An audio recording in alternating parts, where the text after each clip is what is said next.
Welcome to Dark Rule Stories, where every rule exists for a reason. Break it and face what should never be found. The old Blackwood Bridge had been standing for longer than anyone in my village could remember. It stretched across a deep, silent river surrounded by thick forests.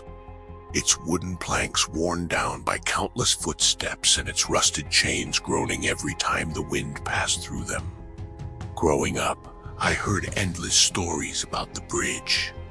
Most were just old legends told by elders to frighten children.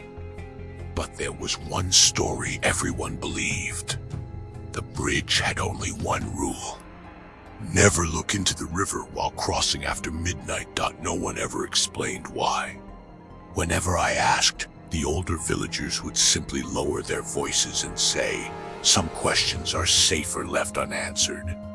I never took the warning seriously, until the night I had to cross it alone. It was just after midnight when I left my friend Daniel's house on the other side of the forest. A storm was approaching, and the shortest path home led straight across Blackwood Bridge. The moment I stepped onto the old wooden boards, an unnatural chill wrapped around me. The wind stopped. The insects went silent. Even the river beneath the bridge seemed to stop moving. I tightened my jacket and continued walking, trying to ignore the uncomfortable feeling crawling beneath my skin. Step, creak, step, creak. Each sound echoed through the darkness like the bridge was announcing my presence to something waiting below, halfway across. I heard it, a soft whisper, "Help me."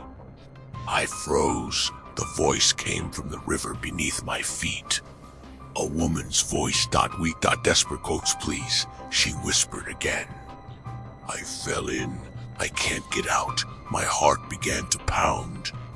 Every instinct told me to look over the edge. Someone could be dying. Someone could need me. But then I remembered the rule. Never look into the river while crossing after midnight. My hands gripped the old railing tightly as the voice below started crying.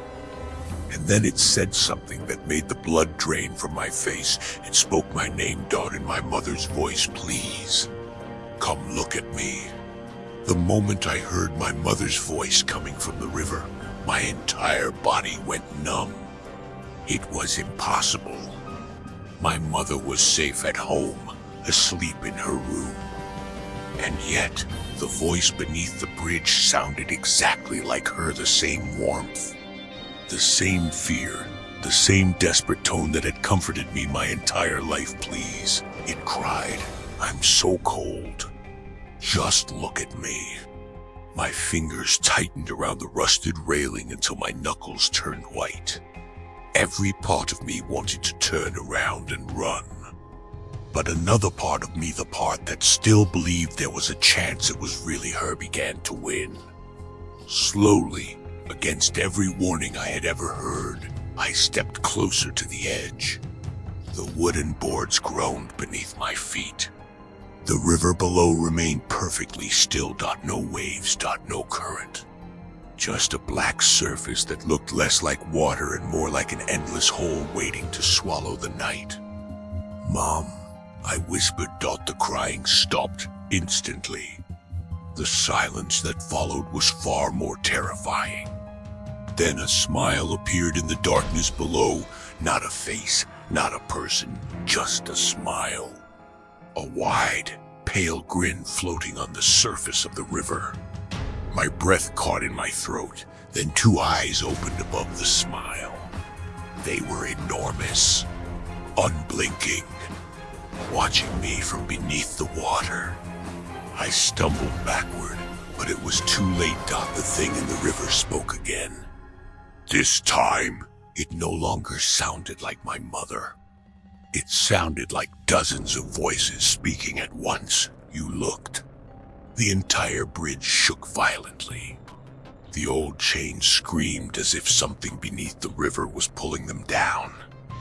The wooden planks cracked around my feet, and a freezing hand burst from the black water, reaching through the gaps in the bridge. I ran. I didn't care how many times I fell or how badly my legs hurt. I ran with the sound of splashing water following directly behind me. Something was climbing after me. Something that had been waiting beneath Blackwood Bridge for centuries. I reached the other side just as the old bridge became completely silent again. When I turned around, there was nothing there. Only darkness, only the river, only the empty bridge. I never crossed Blackwood Bridge again. Years later, the bridge was destroyed during a storm. The villagers celebrated, believing the nightmare was finally over. But they were wrong, because sometimes, on quiet nights when rain taps against my window, I hear a familiar voice coming from outside my house, soft, weak, desperate, calling my name. And every single time it whispers the same words, "Come outside and look at me." If you enjoyed this story, subscribe. And if you carry a story you want told, email me at darkrulestories@gmail.com.